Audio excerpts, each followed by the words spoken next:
All right, take 3 at this thing. Yes. Okay, all right, we're going to start here. Our crew's not on strike. Let's get... Hello, everybody, and welcome to this week's edition of the Media Boat Podcast. Hey, everybody. We're coming to you live on YouTube right now. We are recording on October the 23rd, 2021. This is episode 302, second in this new era of live Media Boat Podcasts, back in the studio together. If you don't know what the Media Boat Podcast is, if you don't know what the Media Boat Podcast is, we are a podcast that talks about media, including movies, television, video games, and music, not necessarily in that order. My name is Matt. His name is Mike. I'm Mike. He's Matt. We are live on YouTube. Just search for our page, Media Boat Podcast on YouTube. Hi. You'll find us. Like, subscribe, hit the notification bell when we go live on Saturdays now. Yeah, Saturday mornings. So join us. Now that I've done shielding ourselves out for the interweb, we have a lot to talk about. Yeah, we have a lot to get through, so let's get right into it. Let's start, as we always do, with movies, and we start with movies with the box office numbers. Number one, it's spooky time, and the box office knows it, because number one is Halloween Kills with a $49.4 million debut. You could say that Halloween killed it at the box office. You could say that. I won't, but you could. Going in at number two, No Time to Die in its second weekend, making $23.7 million. That's sitting at 99, right under that 100 mark. It will probably get there. Number three, Venom, Let There Be Carnage with $16.5 million. That's sitting at pretty at 168. Number four, The Addams Family 2, $7 million, adding to a $42 million total. And rounding out your top five, The Last Duel with a $4.7 million debut. Small potatoes compared to the other movies on this list, but hey. So, quick question with the box office. Yeah. Halloween Kills ended up making, let's round up, $50 million over the weekend. Yes. Is that due to people wanting to go to the movie theaters or people not having Peacock? Because this was available on Peacock. I mean, yeah, this will be week 3 of us doing the whole, how does streaming impact box office revenue? Let's not have that conversation again. What we can have a conversation about whether people actually care about Peacock or not. And you're probably right. They probably don't. Yes. So yeah, not a problem. A whole lot of revenue, I would bet, from Peacock watchers for Halloween Kills. It'll do fine in the theaters though. All right. Coming up this week, though, we or I guess was yesterday technically. Out now in theaters. 2 biggies, one for the families and one for the nerds. Hey. We'll get there. Ron's Gone Wrong, which is that robot AI kids movie. Yes, not connected. No, definitely not connected. Not Mitchell versus the Machines. No, different movie entirely.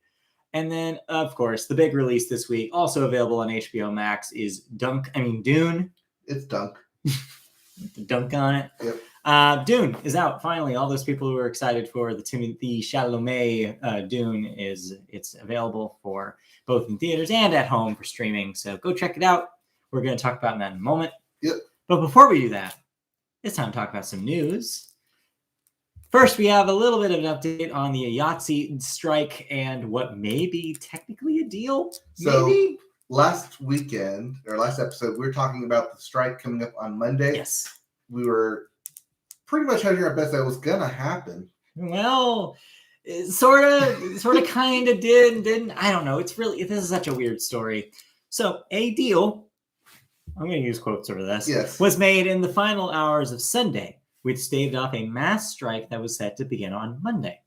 Now begins the ratification of the new deal, which has moved from a tentative agreement to pattern bargaining to finalize the language. Only after the language of the deal is made official do the members begin to vote on its ratification. The tentative deal includes 10 hours off between shifts to all workers and a 54-hour weekend, a higher pay for the lowest wage workers, and a doubling of meal penalties after 8 hours. The deal does not, however, include streaming services paying extra residuals into pension and health plans, and a new wage formula dependent on a platform's total content expenditures instead of total subscribers. A ratification vote could come up as early as next month, so we might not know for another month whether or not this gets approved. and people were split on this. I mean, I'm split on this. I saw, yes, good thing we have a deal done so we can keep working, but also we didn't get what we wanted. Yeah. It's very easy to say, well, we got something. And then the needle moves a little bit because they got at least half of what they wanted. But in a world, I guess a country where healthcare is such a challenge for a lot of people, the fact that healthcare was not included, like the changes that they wanted was not included here, is disappointing, and disappointing for the people who are bargaining. It's not the whole package. And I think you are going to see people be like, yeah, this isn't enough. Oh my God, Siri. They're going to be people who are like, no, this is not, I'm not satisfied by this, but we'll see in a month. I mean, I think they could get more. I hope. There is a lot of money there. I would certainly hope. I mean, the streaming service especially, they're making enough money that they can pony up. Your Netflixes of the world are not poor. Right. I mean, we'll get to Netflix later. Are they profitable? No, but they're not poor. We'll see. We'll see. A little update next month. I'm sure we'll find out what happens with that. Yeah, but for now, the strike is staved off. For now. Which is probably why they did this. Is they're probably like, okay, we're not going to give them everything, but at least they won't go on strike yet. Yes. So this might just be a holding pattern until the next update. Right, or at least until they poo-poo the deal, send them back. Could happen. So that's the thing. That there's they vote on three things: yes on the deal, no on the deal, no on the deal, and strike. Right. Yeah. There's three different votes that happen. So we'll see. Depending on which gets the most votes, we'll certainly see. On the edge of our seats. Yes, for sure. But of course, the big story that we have to talk about, biggest story in film this week, hit just DC a couple days ago. No, that was going to be the story. No. This is bigger than DC fandom, and it's way more depressing, if you can believe it. We have to talk about, unfortunately, the death on the set of the next Alec Baldwin film, Rust. So, story goes, Alec Baldwin was holding a prop gun and fired it, and it killed cinematographer Halyna Hutchins and wounded director Joel Suze while on the set of Rust in New Mexico. Hutchins died after being airlifted to an Albuquerque hospital, while Souza was treated for his wounds and has been released. According to the Santa Fe County Sheriff's Office spokesman Juan Rios, quote, "We haven't even begun the forensics on that issue. That hasn't been determined by us as of yet. We expect to have more information next week as our investigation continues." Just a quick note, I did see some updates about this today, this morning when I was looking at social media. It seems that an assistant director had prepared the gun, and it was filled with a live round, and I guess nobody knew. And so Alec Baldwin's firing of it, of course, was not intentional. It was accidental. Usually these things are not filled with live ammunition on set. No, they're handled by an armorer on set, armor master, a prop master. Yeah. So the other wrinkle to this is the union side of this. It actually ties into the Yahtzee story in a bit. So basically what's happening now is that the union has argued that this was caused by malfeasance on the set and people skirting around safety rules and regulations on the set of Rust. Like shooting in New Mexico? In the first place, but among other things. And so right after this news broke and all this happened, the union said, we're pulling and we're walking off the set. So Rust has resumed shooting, but with a scab crew. Ooh, I didn't see that. Yeah, I saw that. Since they walked off, they wanted to continue anyway, so they hired a bunch of scabs. It's a bad scene. I mean, it's depressing. It's depressing because there's no excuse for this kind of thing. There's a reason why you don't see this very often. I mean, everybody's memories kind of shifted to the death on the set of The Crow over 30 years ago now. Close to 27, but almost 30 years ago now. It's very reminiscent of that. Yep. It's just, this shouldn't happen. This kind of thing. There are safety rules and regulations to keep this from happening on sets every day. Yep. And the fact that they were so laissez-faire with it, that's what causes this. the rules are skirted. Yeah. And that's what happens. This is what happens. So obviously, our condolences to the family of both people involved, especially Hutchins. I can't imagine. I mean, she was a award-winning, cinematographer, just had a big impact on films that she had worked on in the past and this one. It's just the saddest thing for her life to be lost to something that's so avoidable, something so just inexcusable on the case of everybody involved. I don't know. Anyway, so yes, and for everyone on social media saying, "Oh, maybe they should add rules and regulations." They have them. They're there. There's a reason why this isn't a story every month. Is because this does not happen. This is not a thing that happens, and this, when there's an exception to the rule, hopefully it leads to changes. Hopefully it leads to people being more cognizant about this. To everyone saying, why can't they just CG everything? It's not that simple either. It's not that simple. CG costs more money. Right. Than you think. I mean, there's a whole can of worms there to unlock, to open up when talking about CG versus practical effects. Yes, and budgeting and not unions. We don't have time to get into it. But yeah, it's depressing. It's inexcusable. It's sad, but it is what it is. And it happened. And yeah, just depressing. Mm-hmm. Whew. Now that's over. Let's get to more depressing news. Tell me about Dune. You saw Dune. You watched Dune. Did you watch it on HBO Max? I watched it on HBO Max. All right. How was it? I know that I said that I was going to watch this was on the IMAX screen. Well, I didn't quite get there. No, it's fine. It's fine. Yeah, it was easily available. Sure. So it wasn't required. What do you mean? It wasn't required to see it there. Oh no, I think it'd be like it wasn't required to actually see it. Oh no! I mean, we're on this podcast. We should probably see it. Yes. So now, what's your history with the franchise here? Have you read the book? I've never read the book, but I've watched the 1984 film. The 84 film. Okay. Yes, starring Kyle MacLachlan. Yes, Kyle MacLachlan. So, and yes, that's Sir Patrick Stewart. Yes. So having that knowledge going into this film, what were you expecting, and did it deliver? Well, I was expecting spectacle from director Denis Villeneuve. Yeah, because that's his thing. He did Blade Runner 1984, or not 1984. He did Blade Runner 2049. 49. Yes. Yeah, 2049. He did. Which, now that I think about it, 2049 does not seem that far away, which is scary. It's Back to the Future rules. Yeah, right? It's like. Because when it came out, it was 30 years in the future. Yeah. Back to the Future rules of 30 years in the past. Just and like fast forwarding 30 years. Yeah. Which, side note, Wednesday or a normal podcast would have been Back to the Future Day. So. Oh, well, we missed it. Yeah. Oh, wow. Anyway. Anyways, so yeah, I was expecting beautiful shots. Sure. Even though he didn't have his normal cinematographer. Yeah. But what I wasn't expecting was the opening title card. Okay.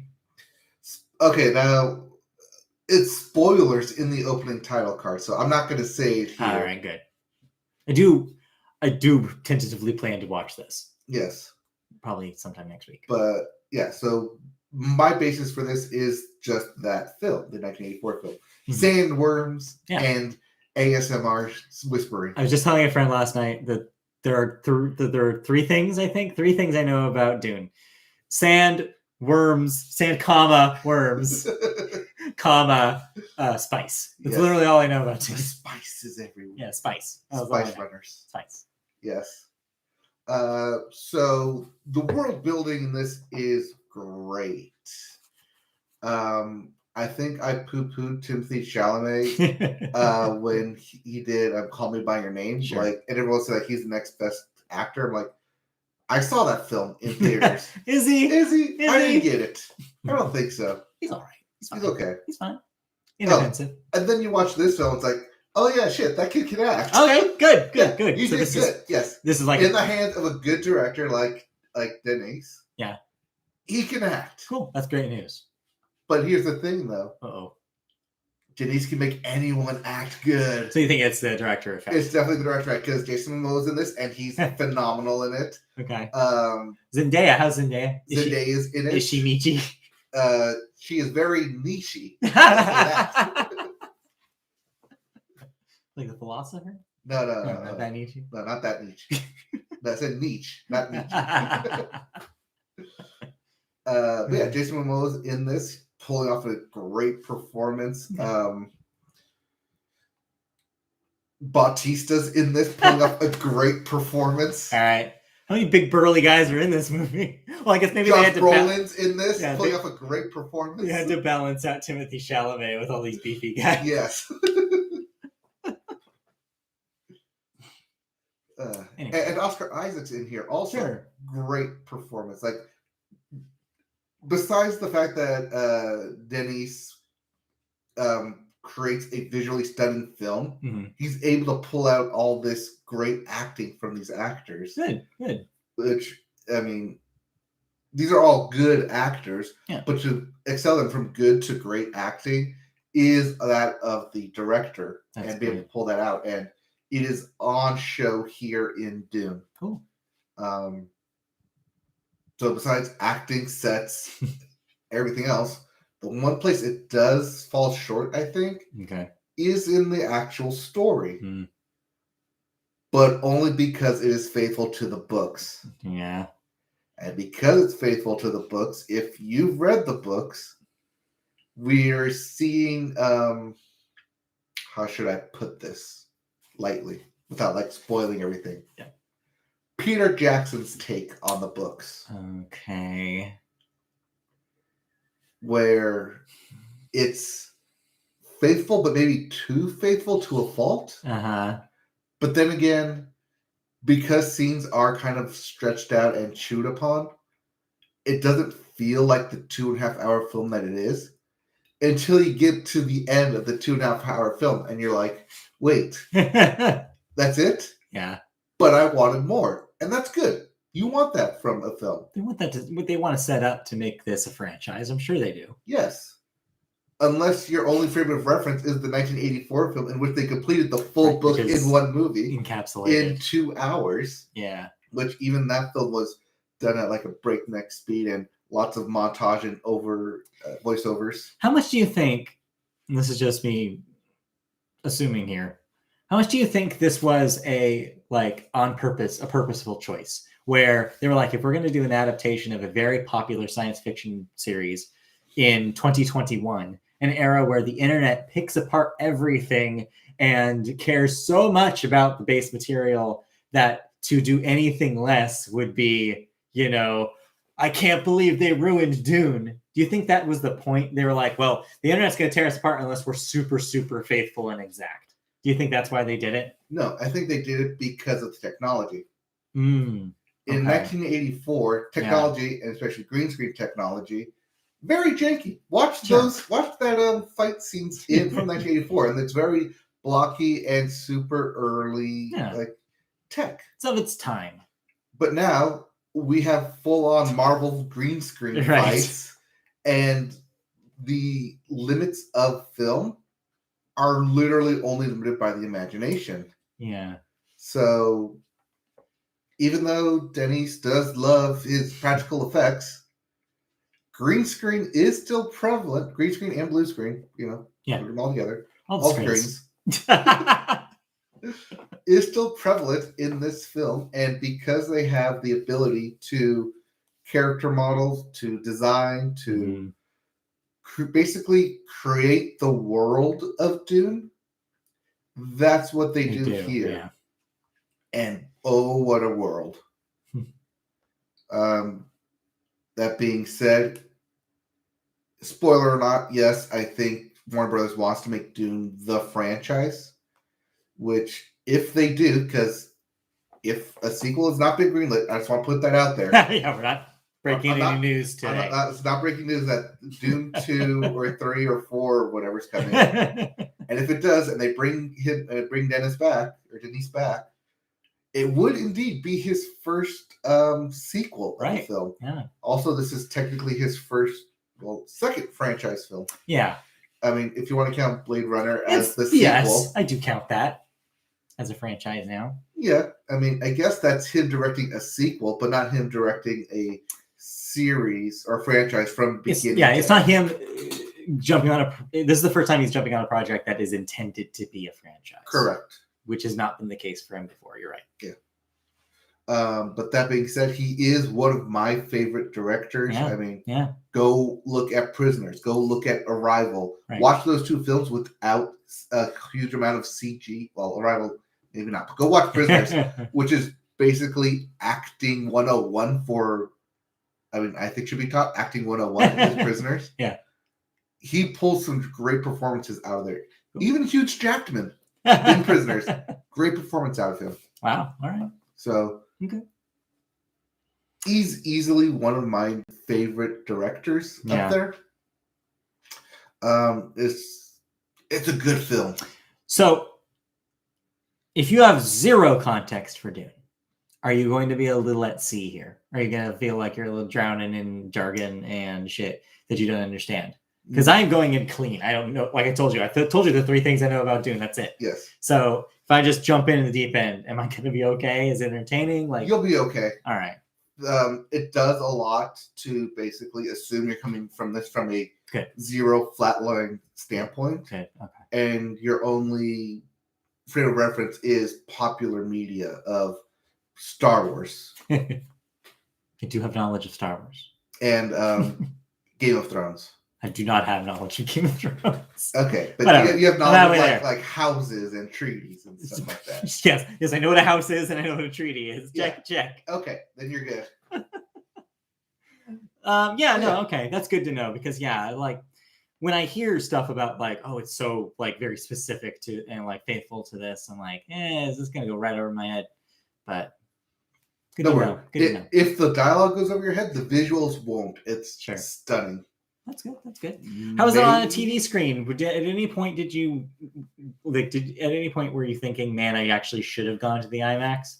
At some points, yes, because the characters reacted before I saw it on the screen. But that's because usually a pan up to a wider shot. Yeah. And in an IMAX screen, you already have that coming in. There, yeah. But while they're doing the awe-inspiring look, and so it takes a few seconds for it to actually pound down into the theatrical frame of view. That makes sense. Okay. It's a spectacle, I will say that. All right. It's a good watch. It's not like at no point did I feel bored. At no point did I feel like it went completely over my head or I need to wait, how did this happen? Where do we go? Like, oh, now we're here? Wait, huh? Yeah. Which happened a lot in the 1984 film. Got it. Okay. Because it was moving at such breakneck speed. Right, yeah. In order to try to fit everything in. Fair enough. Yeah. All right, so is that a recommend? It's definitely a recommend if you're into the sci-fi genre. Sure. Or if you're into any of these actors in there. Oh, yeah. Great acting. Cool. All right, that's awesome. I'm glad to hear that Dune is good and not disappointing. I didn't watch any other movies, so I think we can safely move on. Yep, we can safely move on. Yes. Right into television. And we start the television television segment, as always, with the Sports Corner, which we point out every week. Now, first up in the Sports Corner, we have a little bit of an update on our NFL rankings watch, I guess, win-loss watch. NFL zeros. Sure, yes. Well, Cardinals are still undefeated, believe it or not. Yep. Meanwhile, the Lions are still all defeated. Not gotten a win. It doesn't help that they're going to play the Rams this weekend. They're going to lose again. Which is, yes, a revenge game between both quarterbacks. Yeah. Stafford and Goff now playing on opposite teams from what they're used to. Yes. And we haven't seen overtime in a while. No, we have. We have? Yes. It says weeks without. Oh, weeks. That's on you. That's on me. Yeah, no. Every week of the NFL this year has had at least one game go to overtime. Jeez, okay. The streak continues. Oh, long ass games. And speaking of the streak continuing, the Jacksonville Jaguars still have not won a game in the U.S. Oh, right. Because they won in London. Hey. So while they do have their one win, it was overseas. Doesn't count. Doesn't count. No, Doesn't it count. counts for the record books, but yeah, there's still winless here say in the it doesn't. States. Yeah, fair enough. But if you're not watching football, you're probably watching postseason baseball, and it's fired up as we have the matchups that we talked about last week. One of them has been resolved, and the other keeps on ticking. I guess the team that you were referring to as the Homeboy Trash Tros, aka the Houston Astros, have advanced and will be going to the World Series again for the third time in 5 years. Yep, they beat the Boston Red Sox. Roll eyes emoji. Yep. But of course, the one that everybody's eyes are on and will be on later today is the continuing series with Atlanta versus the Los Angeles Dodgers. That is game 6 tonight. Game 6 tonight in Atlanta. Atlanta still leads 3-2. 3-2. Yes, I was trying to think of how many. Yes. Yeah, I think the Dodgers have only won 2, but it's kept them alive. They have to win again tonight to keep the series going to a game 7. Yep. Or to force a game 7. To force a game 7. So yeah, it's do or die again. But hey, every time the Dodgers have had a do or die game, they've won lately. So yes. And you know, though, the Braves came into the playoffs with the lowest winning total of 80 games. They are proving themselves here. They were at a sub-500 team come the All-Star break and the trade deadline.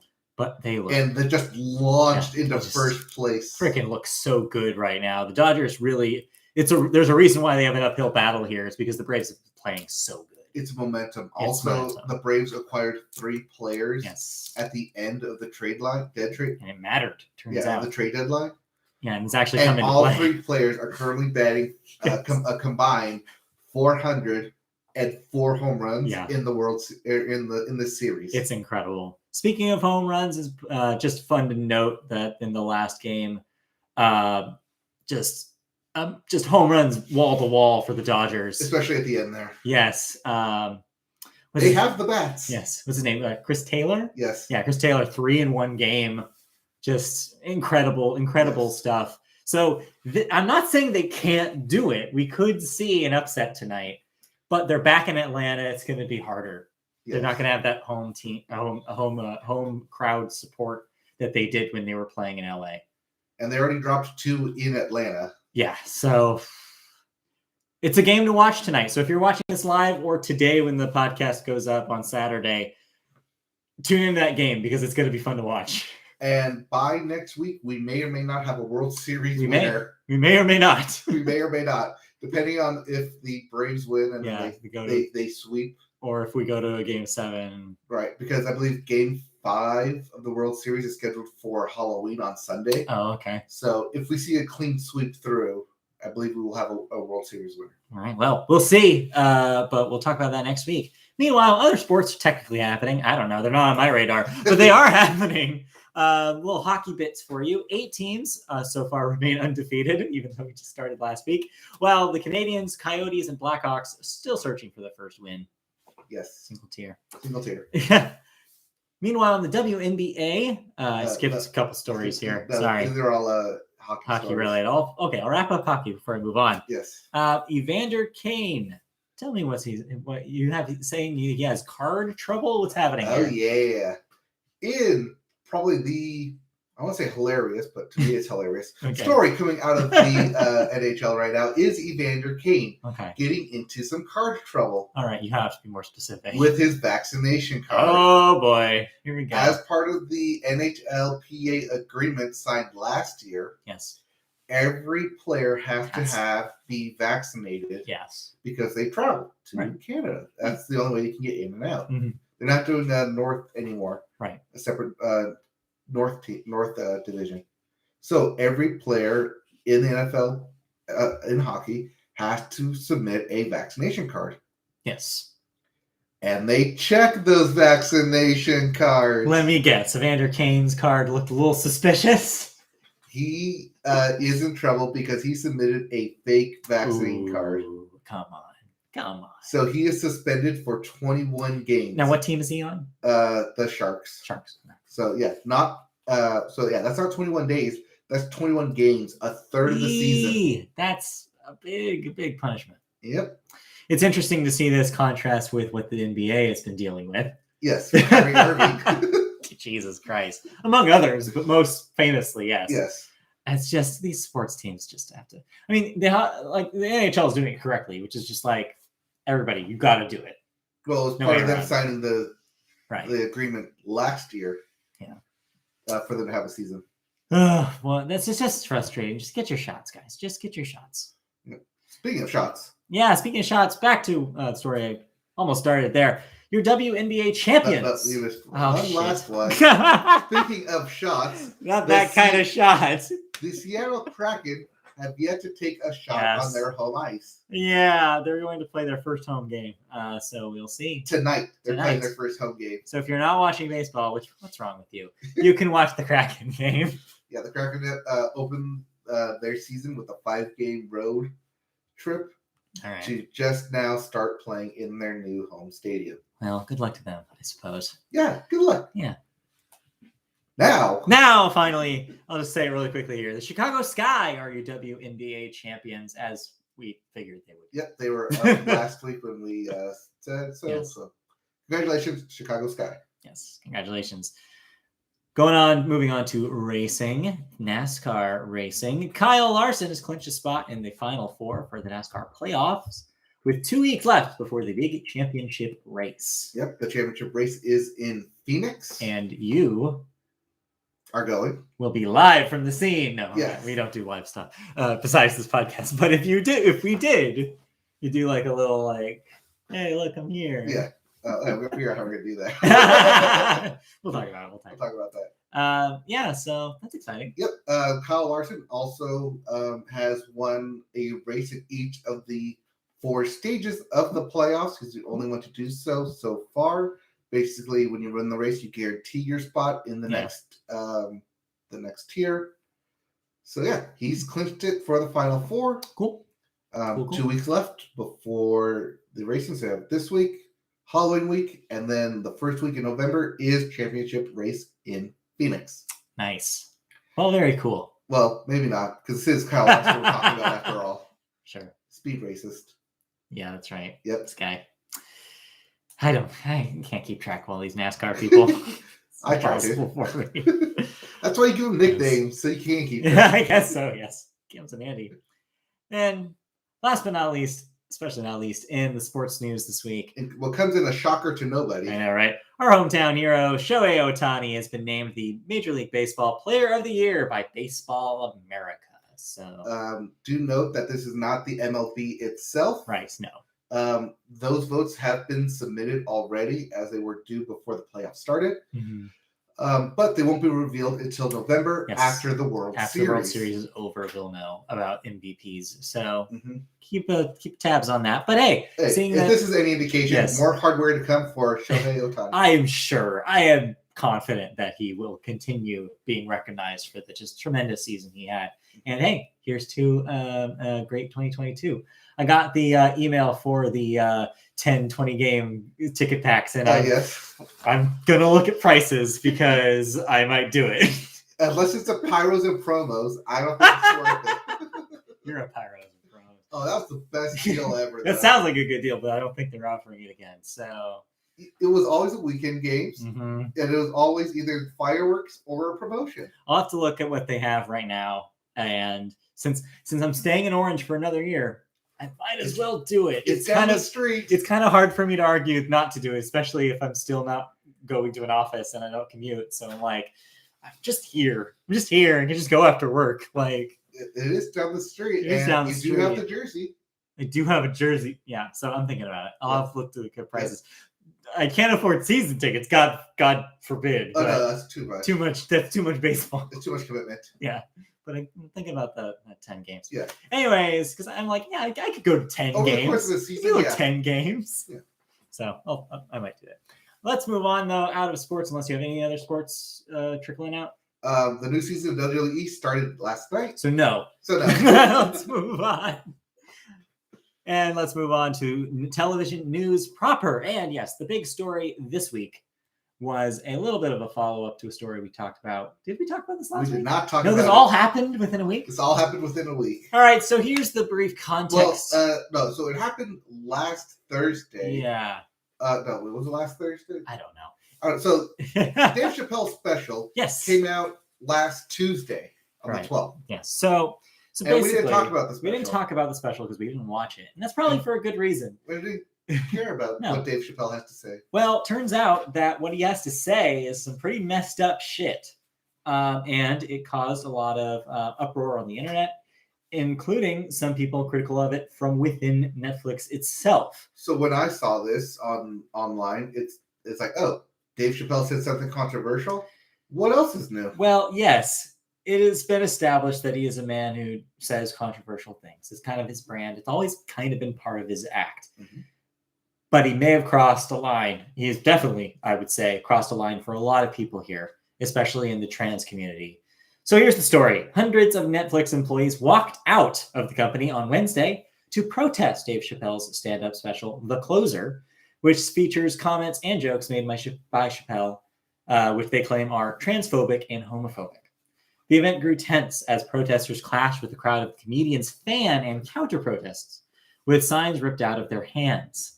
In the special, The Closer, Chappelle makes several jokes that critics say are transphobic, such as wondering whether there is, quote, even such a thing as a woman or a man or anything anymore, unquote. That's not even the harshest thing he said. There's more. Times, Chappelle takes pains to deny he is prejudiced, such as sharing an anecdote about befriending trans comic Daphne Dorman, who committed suicide in 2019. But he also talks about getting in an altercation with a lesbian while also aligning himself on, quote, Team TERF, referring to trans exclusionary radical feminists, with Harry Potter author J.K. Rowling, who has made anti-trans comments in the past, and basically not backing down on it, and basically kind of just digging himself further by entrenching himself in not believing that this is a real issue and not, I guess, treating it with the respect that the trans community deserves, and questioning the entire, like basically promoting a biological imperative and that narrative, which a lot of TERFs use as an excuse for not supporting trans women. It's just embarrassing. It's ridiculous at this point in his career. It's 2021. There's no excuse for it. Meanwhile, on the other side of it, you have Netflix's reaction, which has been subpar, to say the least. One of the co-president or something had made a statement where he said that he regretted he wasn't in support of, at least, the remarks made by Chappelle, but the company has not pulled it. It's important to note here, you have this story, and I don't know if you wrote this or this was a copy paste, but you mentioned that the walkout happened because of the special. I want to push back on that a little bit. People who organized the protest said that it's not because of the special specifically. They actually are doing it as a wider cause to have Netflix promote trans lives better, do a better job of supporting the trans community. That was their real purpose. They want to make clear that nobody in the movement wants the special pulled because they don't believe in, and we've talked about this on this podcast before, to remove something is tantamount to pretending it didn't happen. Yeah. What needs to be the case is you can present something, but also have a balance of content that makes it clear that you as a corporation support trans lives and support what they're doing and employ trans people. That's what the protest was. That's what the walkout was for. So I just want to make clear that they're not trying to get the special pulled. They're not trying to, reprimand Chappelle himself. But what they're doing is about Netflix, about the company and what they're supporting and what they're not saying. Like, as we've said a lot, what you don't do is just as important and just as emblematic of your politics as what you do.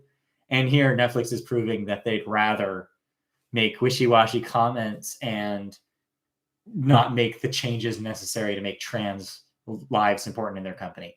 The fact that did they suspend or fire the person who kind of started this by tweeting about it from within Netflix? I think that's what it was. They fired her. I think so, yeah. So yeah, it's embarrassing. It's embarrassing on Netflix's part. Not to mention, like I said, embarrassing on Chappelle's part. But again, they're not focusing on Chappelle.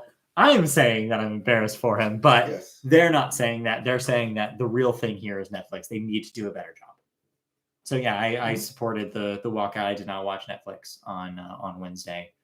But yeah, it's ridiculous, and they need to, like, trans women are women, trans people are people, like, treat them with respect.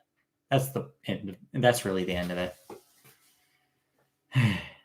And it's exhausting having to talk about this over and over again. It's exhausting having to have this conversation over and over again because it's just the needle's not moving. Well, people aren't listening. Yeah, people aren't listening. They're listening to Dave Chappelle. Apparently. It's the wrong person to listen to. So yeah, it is what it is. That was the biggest story of the week. Right. Also, from a business standpoint, I think they're backing Dave Chappelle because last year they made a big point of backing Dave Chappelle. He's a moneymaker. His specials are always a moneymaker for them. They get a lot of eyeballs on them because the vast majority of people who probably have Netflix accounts, they know him from the Chappelle Show DVDs and are just like, yeah, I'll watch his special. He's funny.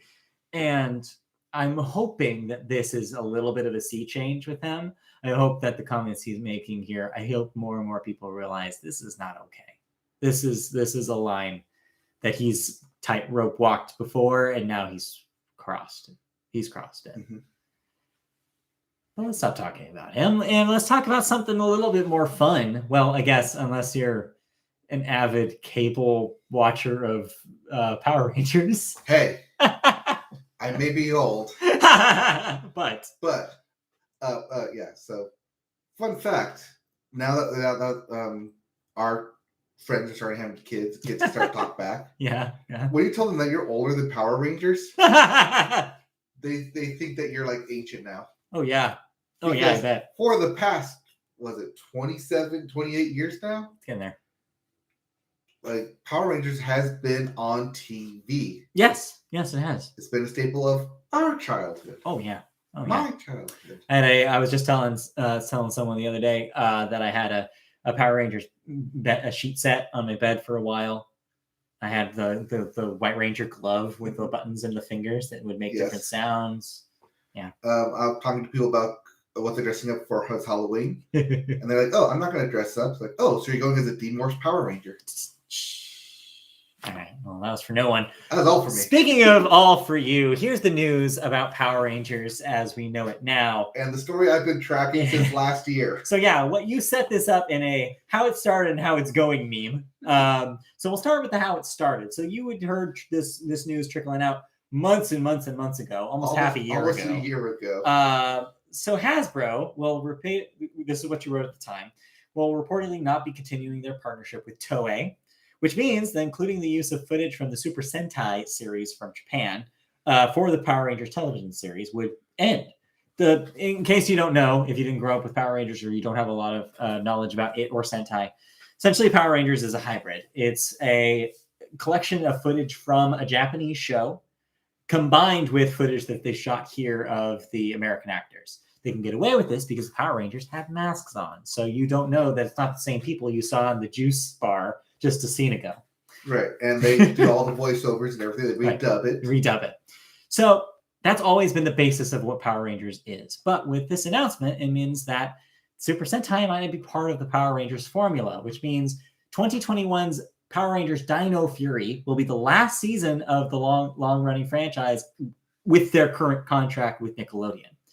It's important to note that production for the Power Rangers franchise has moved from Hasbro's AllSpark company to another Hasbro subsidiary, E1. E1 is known mostly for the popular children's animated series Peppa Pig, so it's possible that maybe animation might be in the works for the Power Rangers. That still hasn't borne out. Right. But E1's full company name is Entertainment One. Makes sense. But we always shorten it to E1. And Peppa Pig is a big deal, a big moneymaker for them right now. So the Power Rangers deal at Boom Studios will also be running out in 2021. So it's possible that Hasbro could not choose to not continue that existing deal. Well, this is the sound of another shoe dropping. So that's where we were somewhere last year. But recently, we found out what's happened to the Power Rangers. Netflix will be the exclusive U.S. home for the second season of Dino Fury, which is the 29th season proper of Power Rangers as it stands. That makes sense because 2023 would be the 30th anniversary. Woo! Makes you feel old. Which will debut in spring of 2022. So Netflix is licensing the series from E1 and Hasbro. As you mentioned, the series started way back in 1993 on Fox Kids. Then ABC, Disney followed the acquisition, and following their acquisition of ABC, moved it to Nickelodeon in 2011, where it's been since. It's complicated.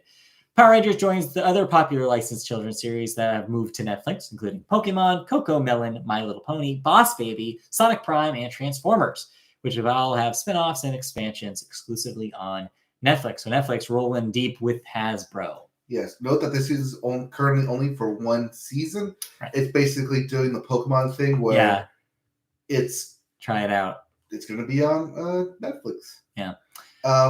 They currently have the current season of Power Rangers Dino Fury, which is a second stream. So which means second screen. So first premiere is on Nickelodeon, and then second premiere is on Netflix. Oh, okay. So they've had this partnership going on for a while now, and as reported, 3 or 5 years ago, when they announced that all Power Rangers were going to be on Netflix, that there's it in there. Yeah. It's right in there. So if you're a Power Rangers fan, I guess this makes it slightly easier. You don't have to have cable anymore to watch it. Yep. You can switch over to your kid's profile to watch it. You don't have to be on your main profile. Sneaky Power Rangers watching. Not that anybody really cares. Not that I would do that. Not that you would do that. No, who would do that? So at least one more season of Power Rangers. I would assume. Hopefully, they do a 30th anniversary. Yeah, we'll see. Only guaranteeing one season does not look good, though. It's not a good outlook. There is movement on a second film. Okay. Like the sequel to the recent film. What was that, 2017? 2018, yeah. 2018, yeah. So unsure if it's going to be a sequel or if they're just going to another film. Just do another complete reboot of it. They kind of have a lot of options. So. Yeah. To which, if they're going to go that route, from the Boom series comics, they should definitely do the grid, the Power Grid. Was the storyline grid or across the grid? Power Grid shattered grid. I got there. Power Rangers Shattered Grid, where they take all the Power Rangers from the different series and crossover. This is what that fighting game came out of, right? Too. Exactly. Yes. Yeah. Cool. Power Rangers may or may not be around much longer. Hey, they're having a little bit of leg to stand on. I think this is good timing too, because they are having a little bit of a renaissance right now, as you said, as the millennials are old enough to have kids and stuff and getting back into the series. Yep. We saw it with Voltron. Yeah. And it does kind of lend it to that Peppa Pig kind of animation. That good. They could do animation and just completely do away with live action. It's a good solution to get away from the Sentai stuff. Yeah. And it's also a good way to do the Shattered Grid because you don't have to have the actors, just the voice of them. They're just the voices. Yes. But lastly on this, we did mention that the deal at Boom Studios was kind of running out at the end of 2021. Mm-hmm. Well, they did what any person with an exorbitant medical bill would do and went to GoFundMe. I see. And they were able to raise $800,000. So they'll have at least another year of Power Rangers Boom comics continuing. Okay. Well, fans will have all that to look forward to. But for us, let's move on. We have a couple of thoughts, a couple of finale thoughts. One that's been we pushed back a couple weeks because we forgot. And the other was recent.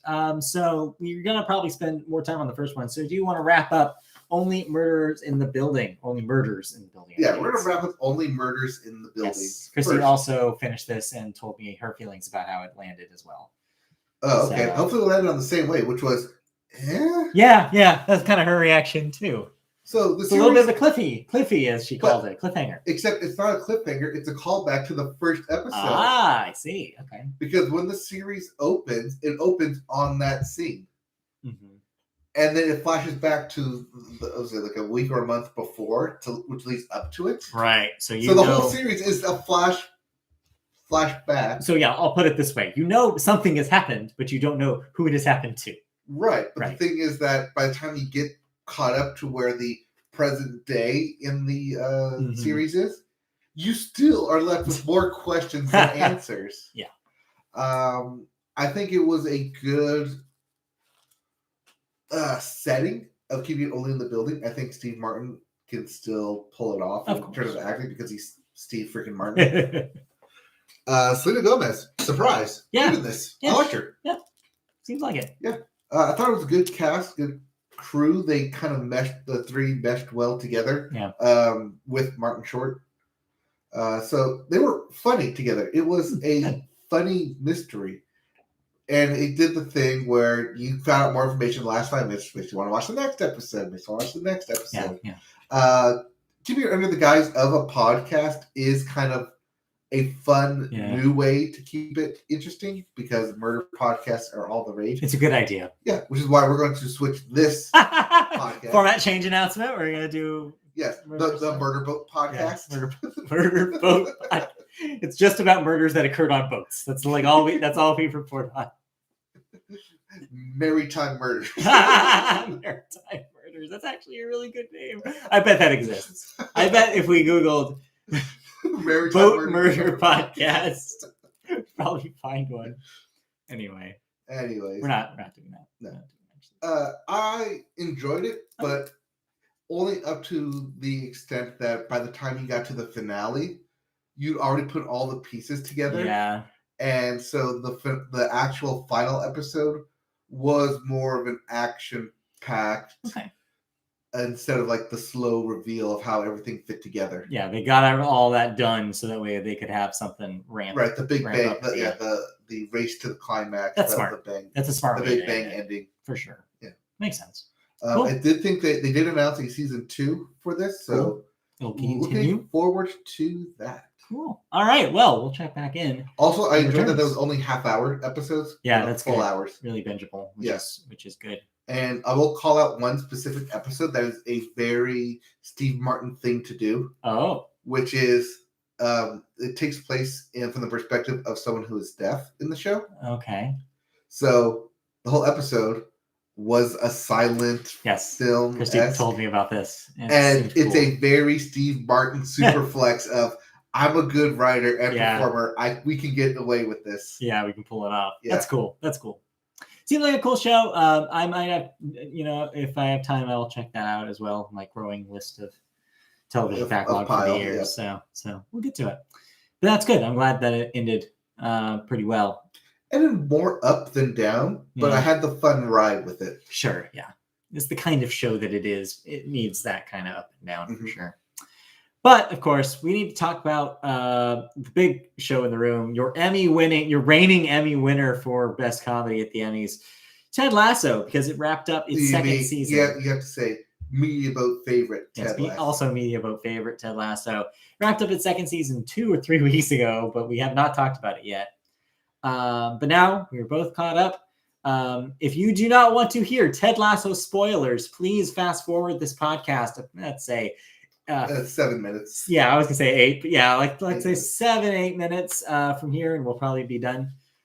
So, how did you feel about how where it ended as a season, where everybody's where all the chess pieces landed, where are we feeling? So, coming off of season 1, I wondered where they went with season 2 because they kind of solved most of their problems at the end of season 1. Well, they did, and they didn't. And they didn't. Yeah. They were moved down, so it was a whole buildup of trying to fight back into the big Premier League. Yeah, but that's kind of an external antagonist. It's something that's we want to accomplish that, but there's nothing really affecting us from accomplishing that except ourselves. Mm-hmm. Which is where they exactly went with this season. It was all a lot of internal conflict. Yes. This is season 2 to me really felt like they want to make this a ensemble show, because I think like maybe the takeaway from season 1 was like just about Ted, just about Jason Sudeikis, and just about how great he was and about his character. There was such a focus on it, which makes sense because the premise. The title of the show is Ted Lasso. Also, the premise works because it's about him. Yes. And he's the fish out of water, the connective tissue of all these relationships. But this season, I would say, took a risk by basically like really trying to delve into the interpersonal relationships with everybody but Ted, only to come back at the very end and make you realize that the impetus for a certain character's entire arc turned out to be Ted after all, which was I think a really good move. I think a lot of people, because the other half of this is that the season was controversial on the internet for a lot of fans, because it divided a lot of people.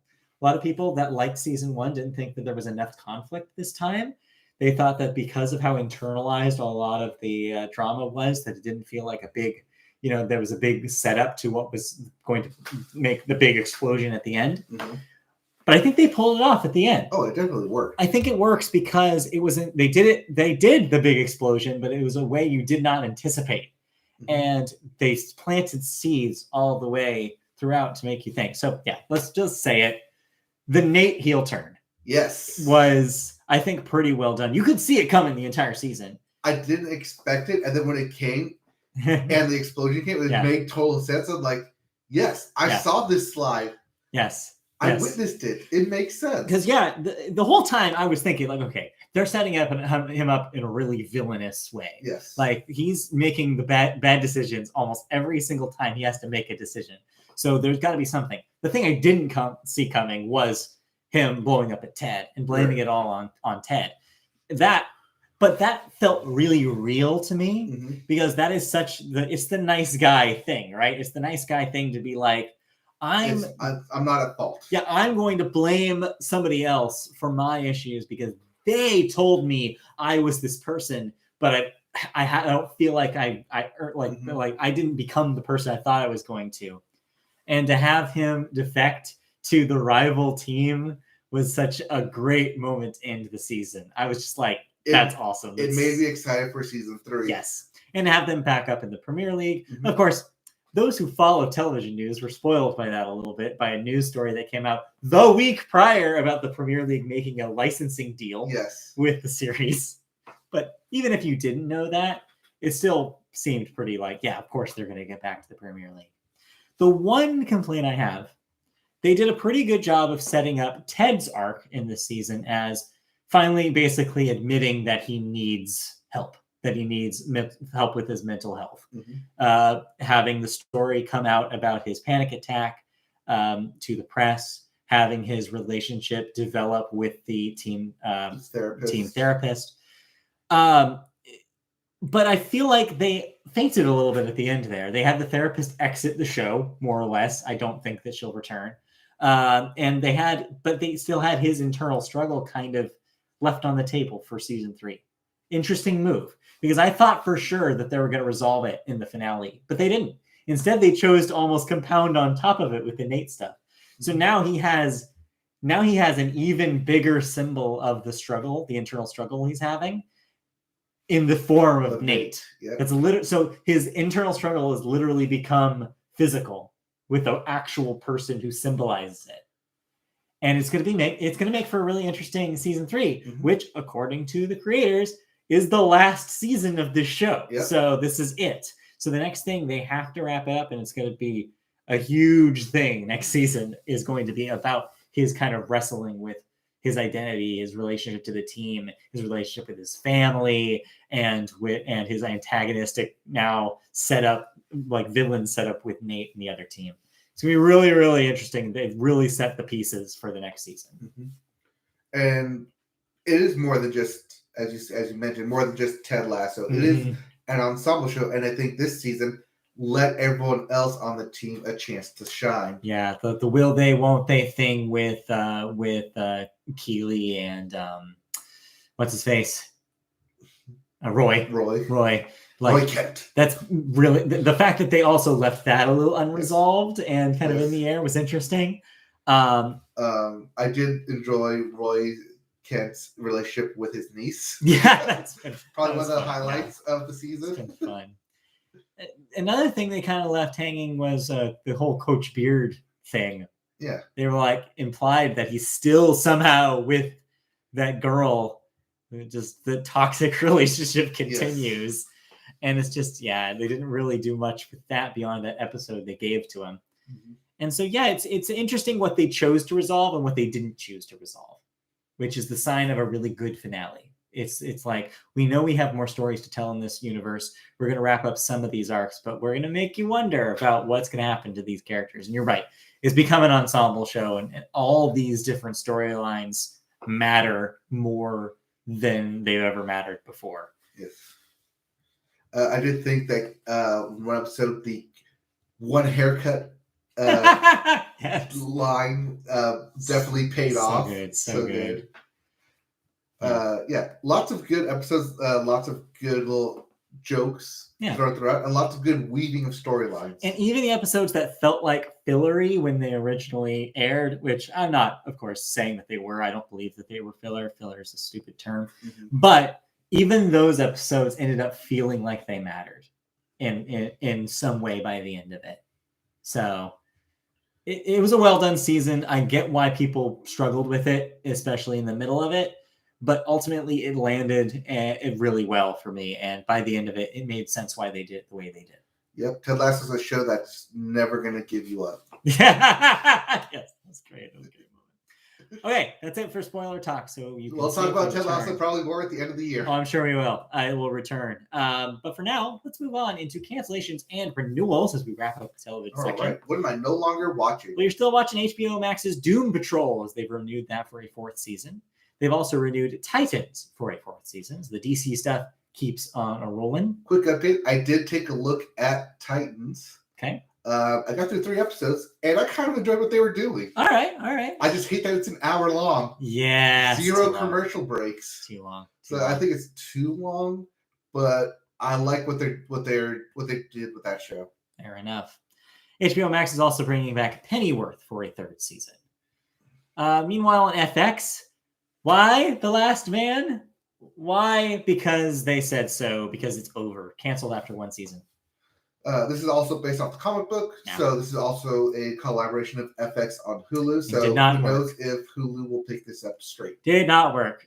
Christy thought this was funny because she's been wanting to watch this and never got around to it, and now it's already over. Family Reunion on Netflix is over after its 3rd season. Netflix announced. And the CW has canceled Killer Camp after 2, wait for it, episodes. So it got pulled from the schedule after 2 episodes. Yeah. No word on when or if they will air the remaining episodes. Doesn't sound like it. But look forward to it on CW Seed. Remember that? That's the thing. It's awful. It's the worst name. It's the worst name of anything. I hate that name so bad. It's so gross to me. CW Seed. Anyways. Web exclusive. Yeah. BET bringing back Sistas. That's the name of the show. I'm not trying to use vernacular for a 4th season. And lastly, Apple TV Plus has renewed Mythic Quest, a show that you've recommended before, for 2 more seasons. Yep, that is a 3rd and a 4th season. So more video game developer hijinks. Although I'm not sure how they were going to keep calling it Mythic Quest when they kind of ended Mythic Quest at the end of season 2. I guess we'll find out. Maybe they'll rename the whole thing. All right, let's move out of cancellations and renewals and into deaths. We have a couple to talk about at least. First up, Ron Tutt, age 83. Was a drummed for Elvis Presley, Neil Diamond, and Roy Orbison, among others. Yes, those Elvis, Neil, and Roy. A lot of big names there. Next up, we have Betty Lynn, age 95, actress, acted in the Andy Griffith Show, Cheaper by the Dozen, Meet Me in Las Vegas. That is the original Cheaper by the Dozen. Yes, not good. We also have Colin Powell. Yes, that Colin Powell. Age 84, general/politician, former Secretary of State under George Bush from 2001 to 2005, chairman of the Joint Chiefs of Staff back in 1989 to 1993. Said some shit about the Iraq War, whatever. Next up, Christopher. Okay. I'm just going to dismiss Colin Powell. Not a fan. Christopher Ayers, age 56. That's young. You might know him as a voice actor in a lot of anime, localized anime, including Dragon Ball, One Piece, and Black Butler. He was the current voice of Frieza. Yes, or I guess now the former voice. Well, yes, now the former voice. But when they brought back Frieza from Resurrection F and for Dragon Ball Super, sure, he was the voice of Frieza. But yeah, age 56, that's really young. Yes. So it's sad to see him. Somebody who I bet if you've watched a lot of anime and played a lot of video games, you've heard his voice a lot. Have. Next up, Leslie Bracus. Guessing that's how you pronounce that. Age 90, a composer. Worked on the score for Willy Wonka and the Chocolate Factory, as well as a lyricist for Goldfinger and You Only Live Twice, those Bond themes, and won Oscars in 1968 and 1983. Yeah, composer / lyricist for Willy Wonka and the Chocolate Factory. Composed all those great songs you know and love. Yeah, he's about the what's one of the songs for that? Who can make the sunrise? Yeah, Candyman and Oompa yeah, exactly. All those. Thank you. My brain frozen. Thank you for. And Cheer Up Charlie. Yes. Everyone's favorite shirt stew. Yeah, gross. And moving on, Peter Scolari, age 66. This time broke today, right? Yesterday? Yesterday. Actor from Newhart, Bosom Buddies, and Girls. Emmy winner back in 2016. Tom Hanks' good pal. Yes, will be missed. Started in the show Bosom Buddies with Tom Hanks. Yes. And then when Tom Hanks blew up, he kind of helped Peter up along, casting him in several of his films, including That Thing You Do and Polar Express. Yeah, will definitely be missed. He's also one of those, that guy. Yeah, definitely that guy. I know that face. Yes. All right, that's it for deaths, which means we can move on to the second half of the show, to the music section. Go ahead with music. And we always start music with the Billboard, and we start the Billboard with the Hot 100.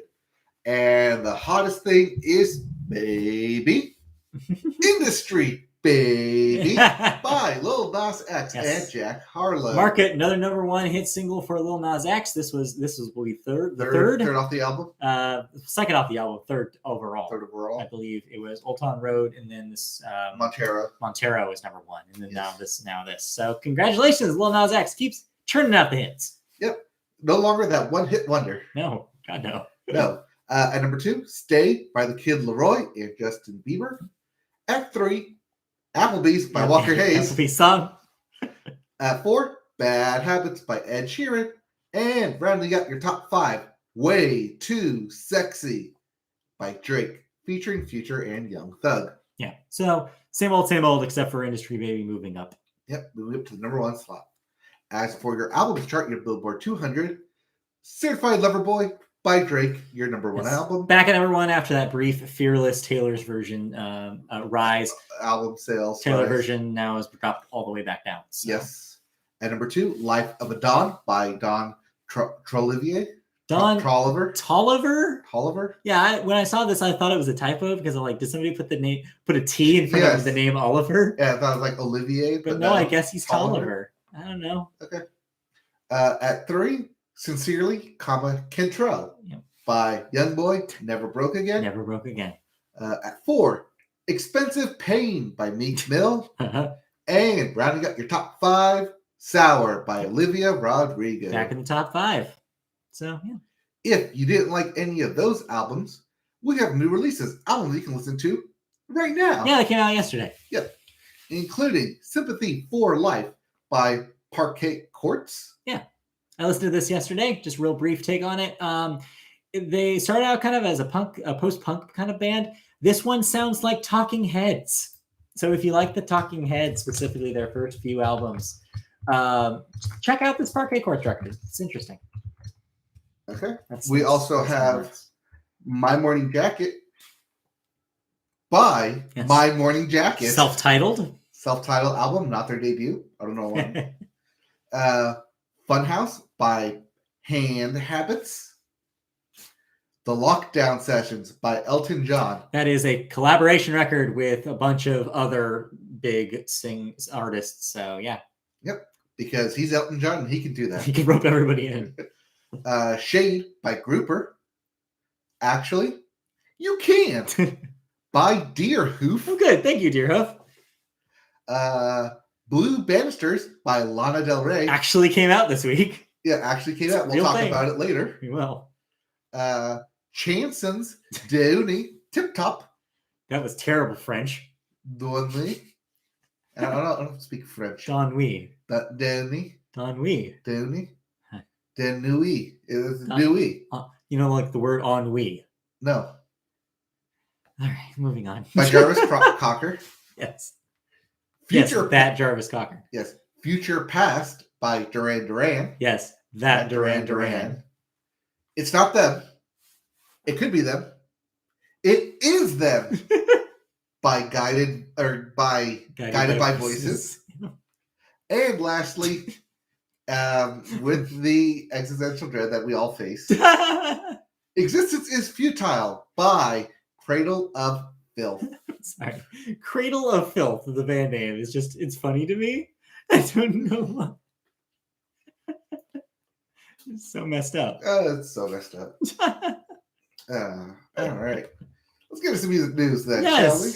So, last week we mentioned Adele's was recently new single, Easy on Me. Yes. Well, it may or may not have done the thing that we all thought it was going to do. Oh, yeah, it's an Adele song. Of course it's going to break 1 billion records. Yes. So, Adele's Easy on Me has broken several records at radio, including becoming the most song played in the U.S.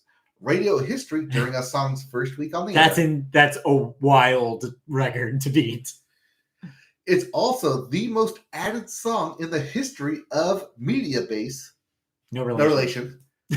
With 451 total stations that report to the service immediately putting it on their playlists. Yeah. Getting to that number requires airplay on multiple formats. Yes. Of course. And Adele got there by setting yet another record. Mm-hmm.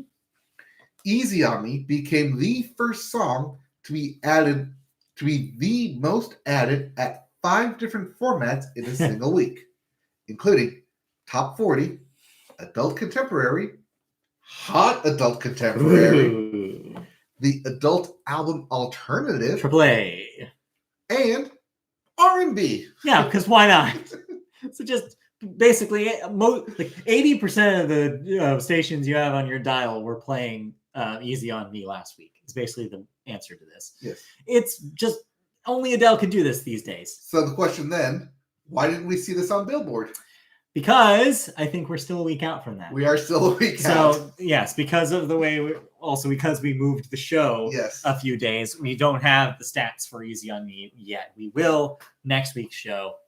So, yes. So, yeah, it is guaranteed to be your number 1 single next week. Expected up top. Yes. Also, this just goes to prove the old adage that anytime Adele sighs, it becomes the number 1 hit. Oh, yeah. She could put out an album of her reading like a thesaurus, and it would go number 1 immediately. Yeah. Everyone loves Adele. Everyone loves Adele. Yep. So yeah, we'll have numbers next week, and then we're looking forward to that album next month. Yes. Maybe we'll have more singles come out before then. But yeah, Adele coming for your Grammy. Next year. She's not eligible for this year. Right. Next Voting year. Actually is about to wrap up. So we because it's in August. Yeah. Voting's in August. Well, I mean, what I mean is we'll see nominees shortly. Oh, yeah. Yeah, I was saying voting is wrapping up, not beginning. Yeah. Eligibility. Yes. That's what I mean. Eligibility ended a while ago. In August, yes. Yes. But what I'm saying is voting is wrapping up. We will know nominees within the next month, I believe. So. Right. So Adele at the Grammys then performing. Yeah, she'll be there. She'll perform, but she will not be eligible with the new record until next year. Which is why when she wins, we're like, wait, I thought this came out 2 years ago. No. Oh, it did. Well, technically. So yeah, next week, next year. Yes. But anyways, you went to a music concert. I did go to a music concert. Yeah, not to be confused with a concert that doesn't involve music. No, it doesn't. Because Coachella. I didn't go to Coachella though. No, but this next story is about Coachella. Last week we talked real briefly about how Coachella was reversing their vaccine mandate. Well, now they've announced something that may still convince more people to go after all. Or may convince some people not to go after all. Yeah, depends. Yeah, it depends. So the mystery about which artist would join Rage Against the Machine and Travis Scott has headliners for the 2022 Coachella Music Festival. Yes. Art, Music and Art Festival. Sure, if you need to make it have its legal name. Yes. Appears to have been solved. Yes. Now that SHM, which is Swedish House Mafia. Oh, that's Swedish House Mafia. Yeah, from like the 2010s. I mean, yeah. And the festival have both posted Instagram images or videos breaking the news about the group being booked. I thought they broke up. Didn't they? Didn't they? In an Instagram emoticon response to Coachella's more cryptic post, the Swedish House Mafia account signaled that yes, it's their three silhouettes seen walking into the sunset in a photo the festival posted. It didn't hurt as an immediate hint that Swedish House Mafia's signature black circle logo was embedded in Coachella's Fest original caption. All right, where's Mark? What was his reaction when he found out? Oh, he's yet to. I mean, he's probably booking plane tickets, trying to figure out how to drive out to the Coachella. They could drive from Scottsdale. Won't be a problem. They were a huge deal. They had a lot of big hits in the EDM scene. But they had one. Well, yes, but you know what I mean. EDM lifers love Swedish House Mafia. No, that's the name of the song was one. Yes, fair enough. Well played. There it is. There it is. So yeah, we didn't even try to make that a bit, and it became a bit. I did make that.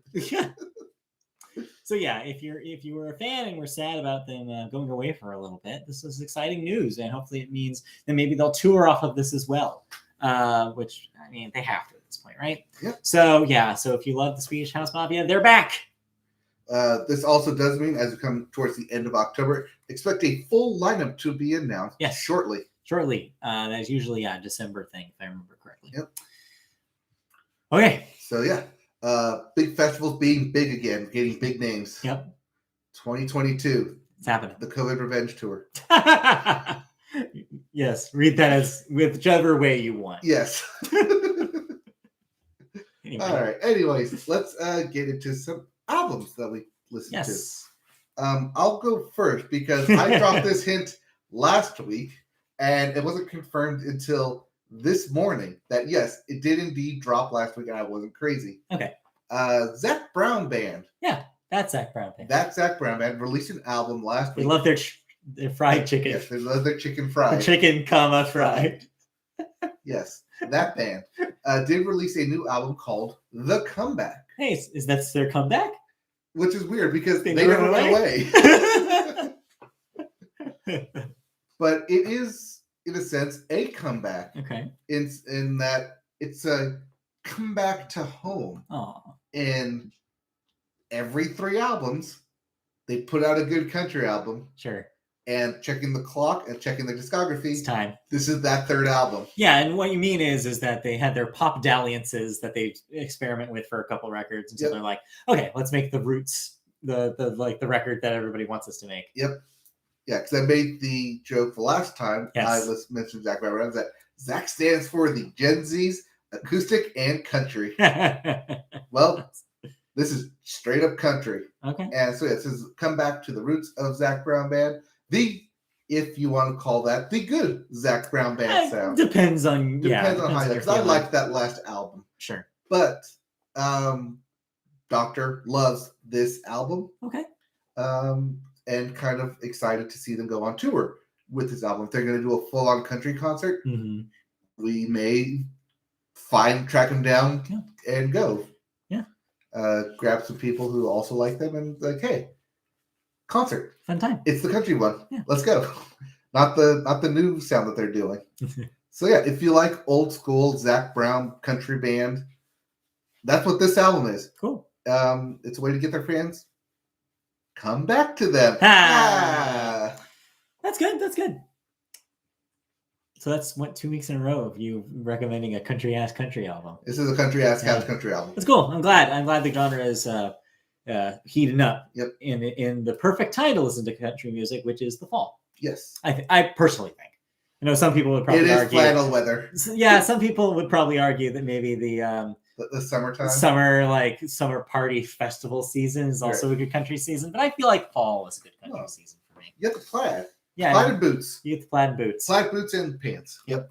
I mean, pants are optional depending on where you are, but let's say pants. Yes. Anyway, cool. Well, the record I listened to, is it's a little bit more complicated than a simple comeback record. So I saw this morning that it was released, and I was like, oh, maybe I have time to listen to it. But then stuff happened. So I listened to Lana Del Rey's Blue Banisters, and I have good news and bad news about Blue Banisters. The good news is it's better than Chemtrails Over the Country Club. Yay. That record we talked about earlier in the year, the first of the 2021 Lana records, was boring and overblown and way too long. It was unfortunate that it had to follow Norman fucking Rockwell, which was her big, huge, critically acclaimed, big breakthrough, you could argue, that was universally loved. It just so happened that to follow that is really difficult, and so it disappointed a lot of people. As Casey Musgraves is currently finding out. Yes, but to a way smaller degree. I think Starcross is still a great record. I hesitate to say great about Chemtrails Over the Country Club. It was fine. Mm-hmm. It was disappointing and just felt like a slog to get through. So the good news is Blue Banisters is better than that. Blue Banisters is better paced. It has better individual songs, higher highs, but it's still not as good as the bad news is it's still not as good as Norman fucking Rockwell. It doesn't reach the heights that it did. And even though it's an improvement, but not all the way improvement. It's moment to moment less boring than Chemtrails, but has a lot of the same problems that Chemtrails did. It is also a little too long, and it also has one too many ballads that just feel very languid and don't have a lot of things to say. But the good songs here do, actually, because this is a rare moment for Lana to open up a little bit. The songs are a little less broad and talk about familial relationships, which is a topic she rarely talks about in her music.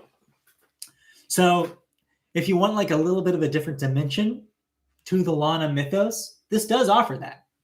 Important to note that the production changed a little here. Jack Antonoff is not involved in the production here for Blue Banisters after working on the last two records. She has instead worked with 5 other producers, and it still manages to feel pretty cohesive. It doesn't feel like a lot of hands were involved. It still feels like there was a core theme that they were working on, which is good, and I think works in the album's favor. But if you're expecting it to be the huge Lana record, the true follow-up to her biggest record, it's still not quite there. But I think Lana Del Rey fans will have a lot to like here. But anybody who's not convinced, this will not do it. This will not be the thing that pushes you, even if you like Norman. So it's fine. It's fine. It's better. Like I said, better. It's the better of the 2 records she put out this year, but nothing to be too excited about. Oh, okay. So it's a semi-recommend. It's if you want a Lana Del Rey record right now, this is definitely that. Will it have the hits?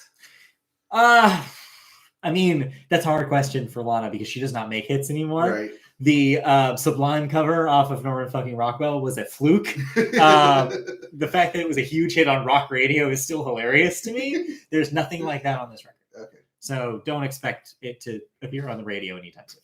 Well, I got to drive, so I can probably put it on and take a quick listen to it. Yeah, I think that if you're going to go on a little long drive and you need something to accompany you on it, it may be good for that. Okay. But it's hard for me to give you a non-asterisk recommend here. I think it's fine and better than the last one, but mileage may vary is incredibly pertinent with Lana Del Rey.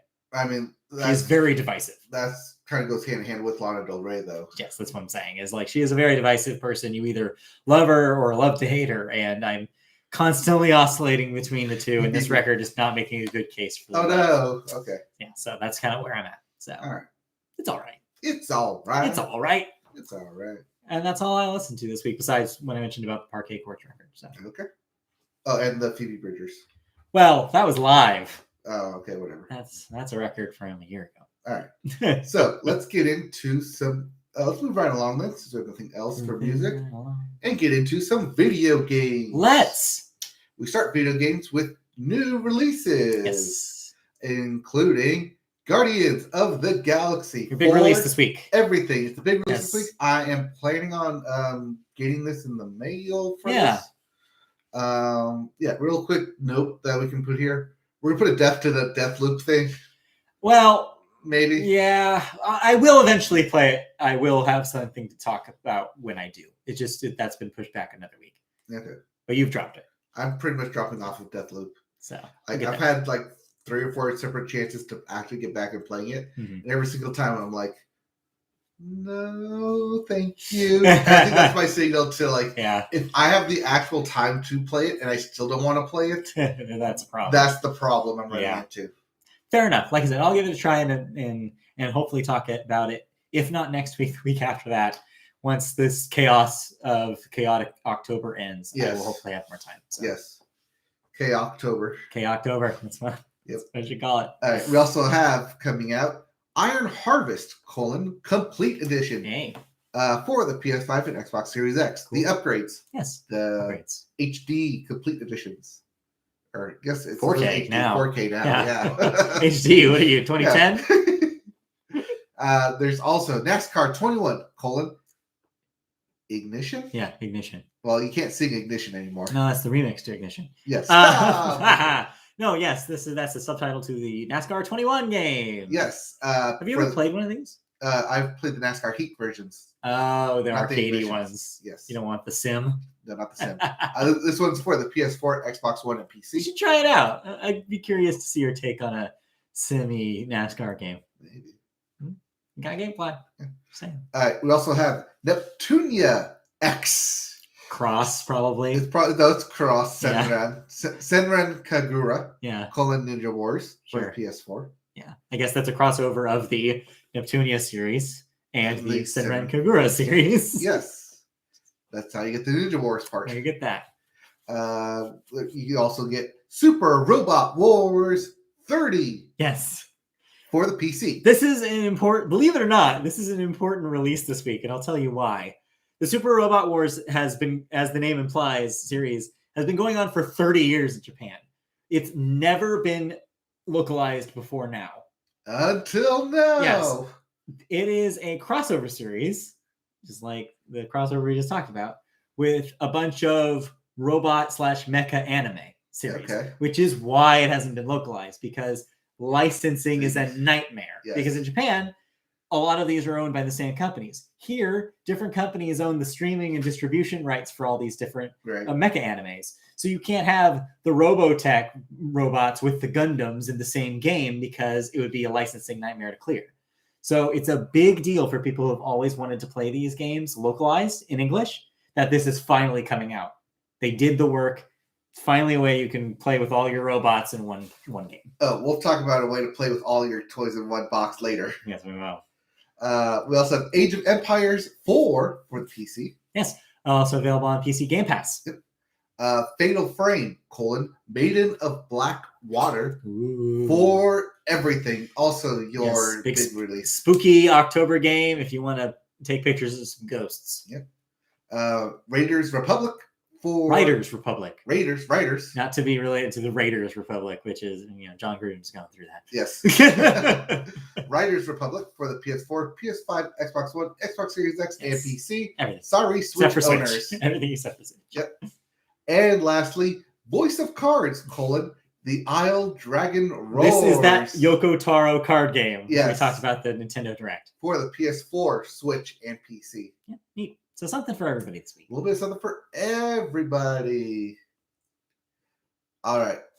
There's so much gaming news to talk about. Let's go through it rapid, lightning round style. No, we can take some time. It's game bits. The bits. All right.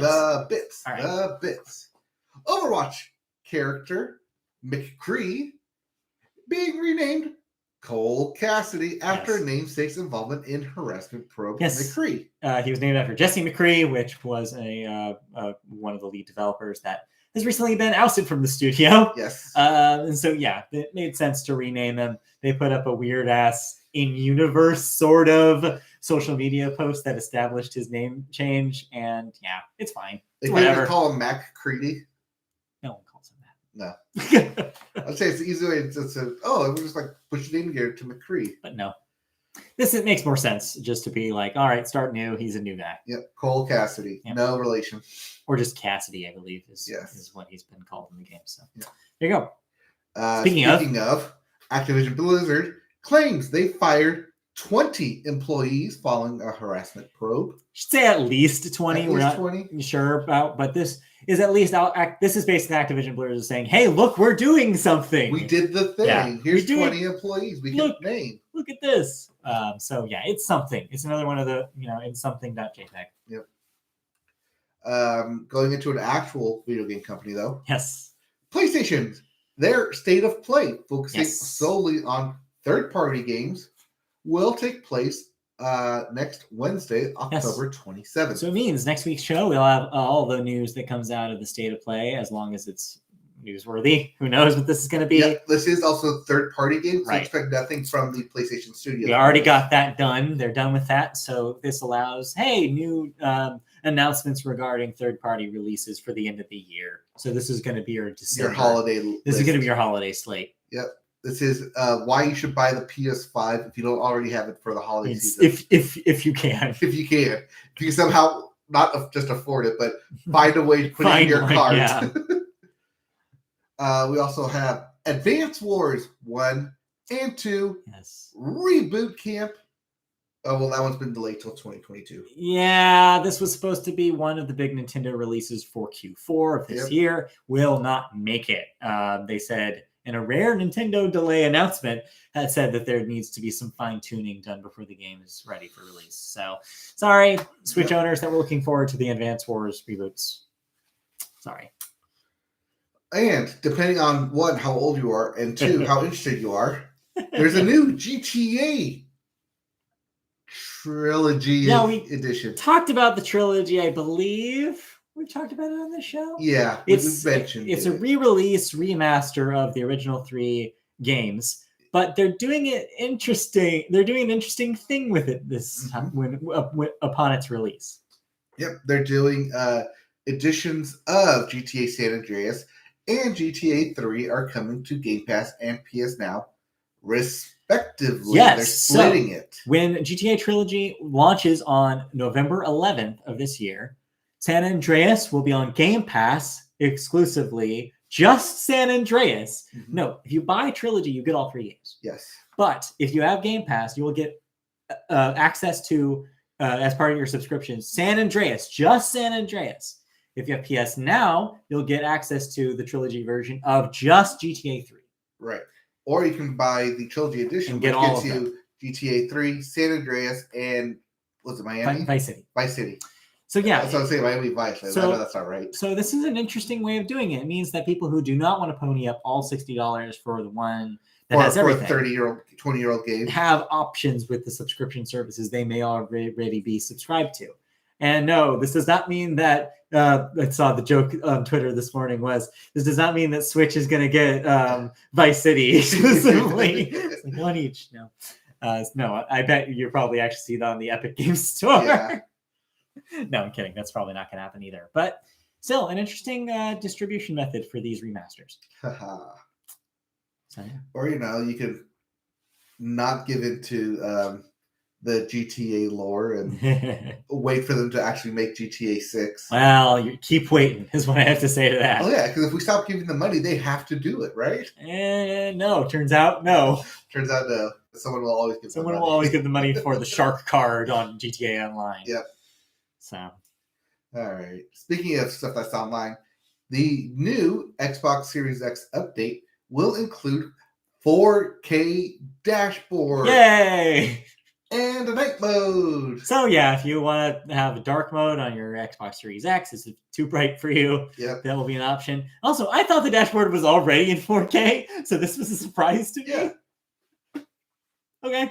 I mean, I thought that was part of like the output that it's just everything's in 4K. I just assumed that it was, which makes me wonder if the PS5 dashboard opens in 4K. It might not. I didn't even think about it. I just assumed it did. Yeah. So I have no idea. Maybe it doesn't.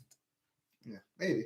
Maybe. Xbox also announced that there will be 2 terabytes and half a terabyte version of the storage expansion cards. Yes. So far, we've had the 1 terabyte expansion card that launched alongside the SNX.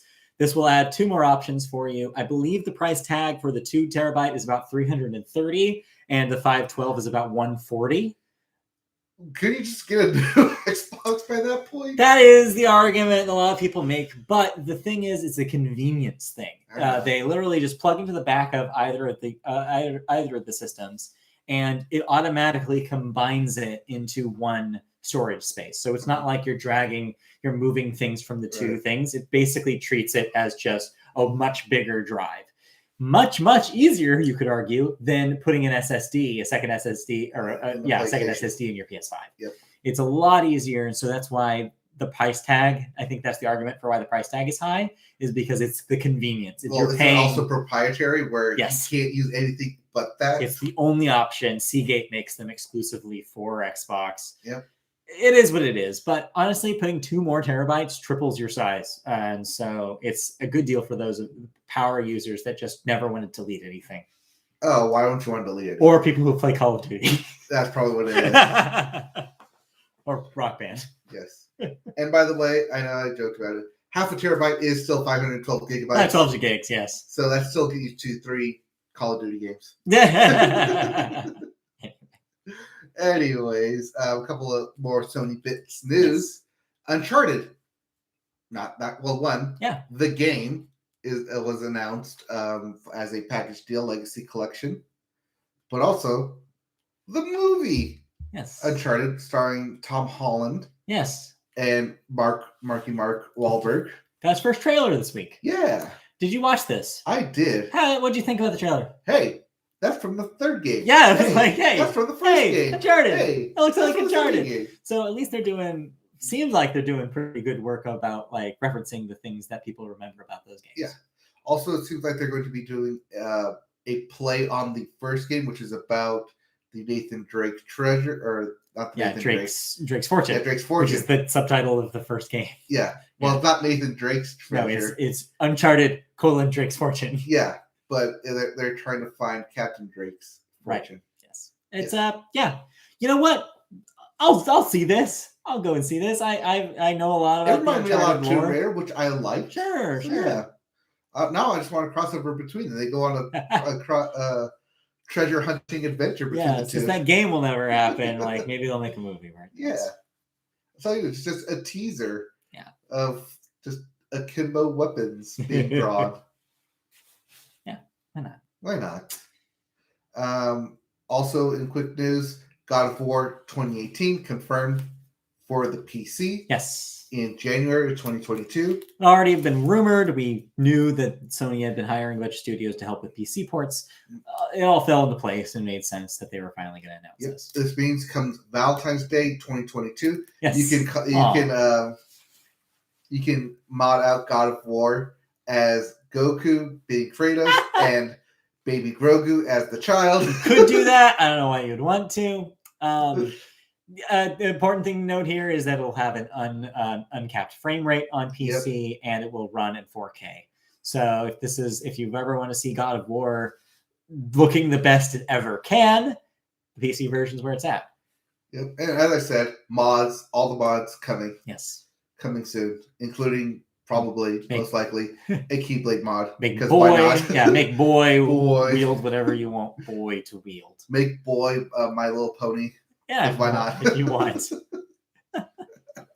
Boy. We also have Xbox Series X mini fridge. Hey, remember that? Yeah, the pre-orders went up. And then they went out. So it looks like that even a mini fridge that looks like an Xbox is no stranger to scalpers, as they immediately picked up all the available units. But good news is that on behalf of Microsoft, the company that makes these mini fridges made a statement saying, "Don't worry, we're making more." Of course they did, because they just made a bunch of money off it. So yeah, if you really, really absolutely want a mini fridge that looks like an Xbox, in order to confuse which one you're putting your drink on. He's like, why isn't this opening? I can't get my soda. Yeah, it's stupid, but I guess people want it. Xbox also announced a 20th anniversary stream. Yes. Coming next month, November 11th. No, 15th. 15th, November 15th. No games were announced, but no games being announced. It does make me feel old that it's their 20th anniversary stream.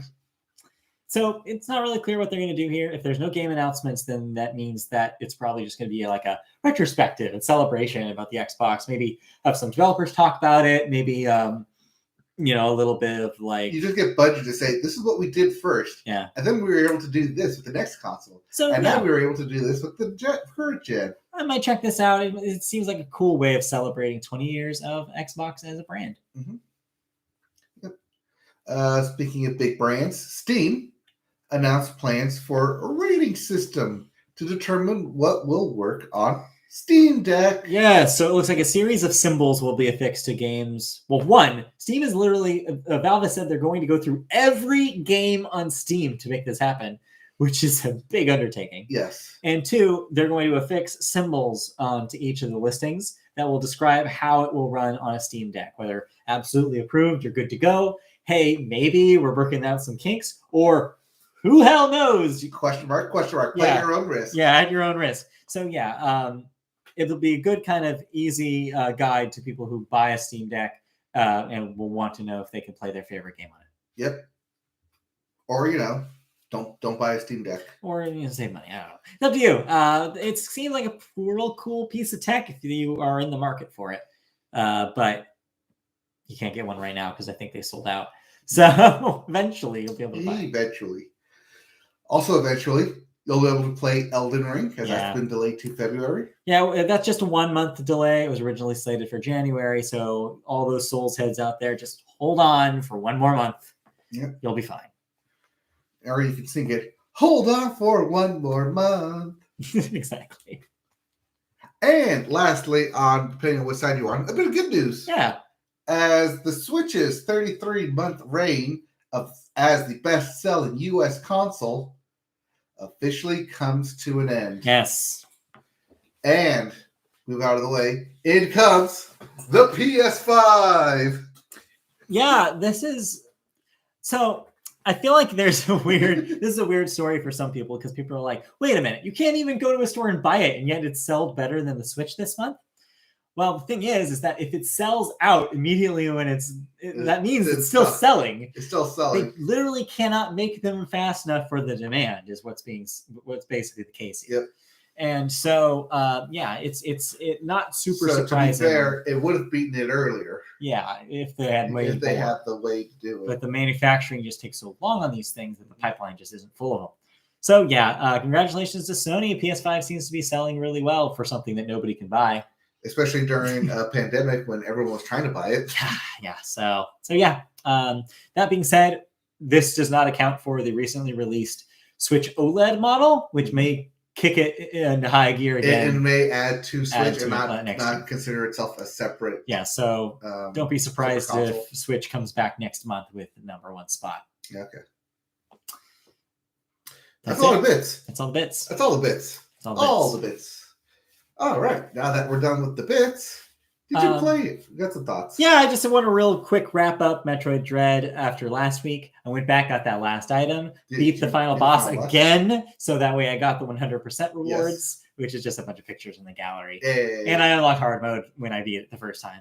So am I going to go back and play hard mode? I don't know. I really like that game, and it's like, it was a lot of fun, but when I got to the end of the roller coaster, I felt like, do I need to go immediately back into this? No. Especially after getting 100% of everything. I'm like, if I've seen everything, the only thing remaining for me is the challenge. And it was already pretty hard. Okay. So I'm at that zone right now where I'm not, I like it, but I don't know if I like it so much that I want to make it harder for me. I maybe want to keep it as the memory of that game that as it was normal difficulty mode, seeing everything that it had to offer. So I might be done with Metroid Dread for a while. You also don't want to do the thing that I did with Horizon New Game Plus, which is you start playing it and then you kind of play other games, and when you try to go back to it, it's like what? Oh God, what was how I hard doing? was this? Yeah.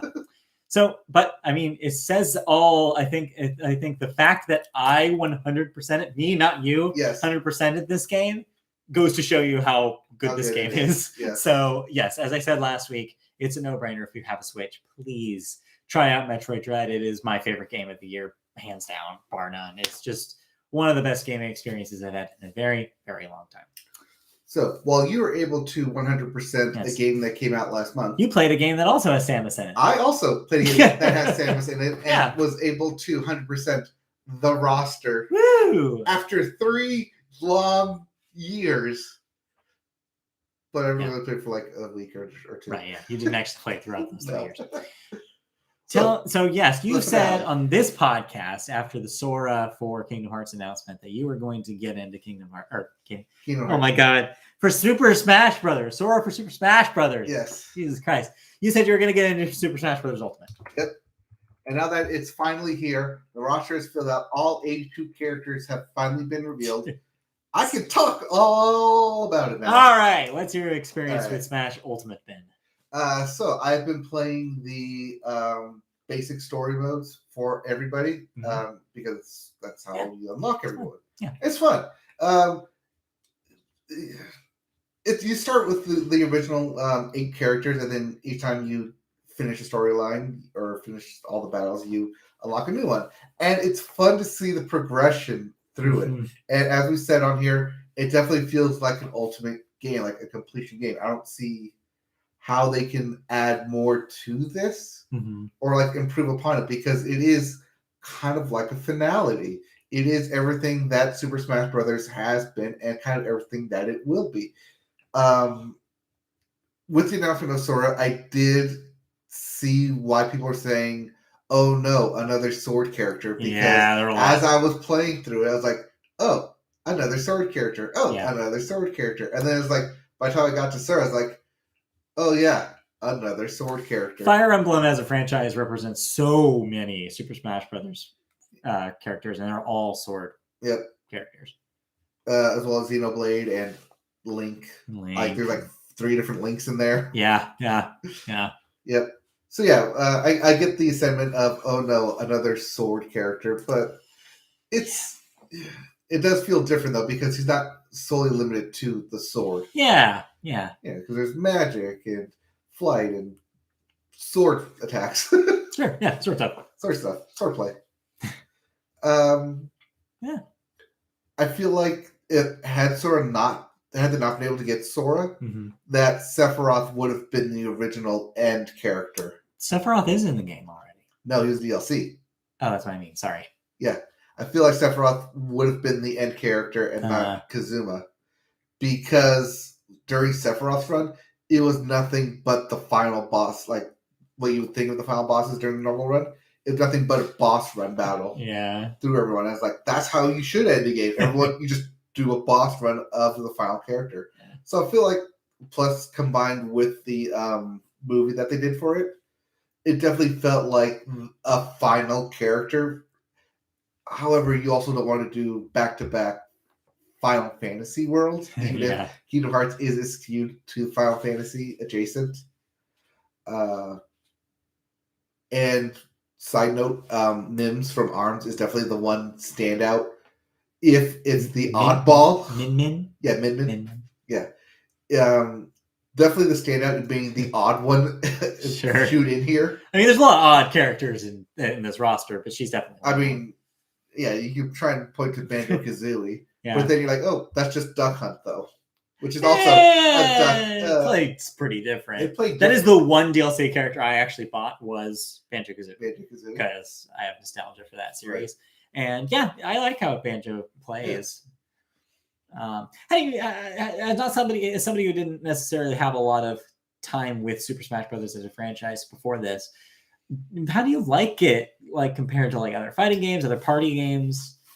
There's something for everyone. Yeah. I think that's the one thing I do like about Super Smash Bros. It's a big variety grab bag. It's a variety grab bag. And if you don't like one character or if you lose with one character, there's literally 80 other ones you can choose from. Also, a lot of the fighting styles kind of move over from one to another. You like this sword character? Here's another sword character. You like this brawler? Here's another brawler. You like Kirby? Here's Jigglypuff. Again, different. Sure. Yes. But like, that's the thing with fighting games is that there's only so many button combinations. Yeah. So you get a lot of this. They do different moves, but it's the same button press. Yeah. It's really funny because having played Super Smash Brothers for like 20 years now, I'm like, this is very funny for somebody to explaining Super Smash Brothers to me. But yeah. Yes. But yeah, no, I mean, that's the thing about Smash Brothers as opposed to a lot of fighting games. Is that because of the unifying control scheme, you know what you're getting into, even with characters that sometimes play around with those things. Like you'll have like characters like Cloud, which have like the limit break system built in. Right. You'll have like some of the like Xenoblade characters have those weird like meters you have to watch. And they'll mess around the with weird it. Earthbound characters as well. Yeah, and like and some of the characters brought over from fighting games, like the Street Fighter characters have like a super meter and stuff like that. Yep. It's interesting what they try to do on the edges of it, but for the most part, the unifying control scheme is there so that way people can pick it up and play. The unifying cornerstone is your basic moves of down B, attack. Yeah. And your save up. Specials on B, regulars on A. Yep. Yeah. That's the unifying factor for every character. So even if you're throwing into a random party, you can still figure out real quickly what works well for your character. Yeah. I still hate that you can easily die by falling off a stage. Yeah. That is a problem. Yeah, because I did that lots of times, but then again, that is kind of part of the element of Super Smash Bros. Yeah. There's an edge. It's a platformer. It's a platform fighting game, and platform matters just as much as fighting in that sentence. That's why the genre is called that. Yep. So are you ready to jump right off of this and play some Nickelodeon All-Stars Brawl after this? No, I'm ready to get into some spirit battles for this. So you're going to go through that whole...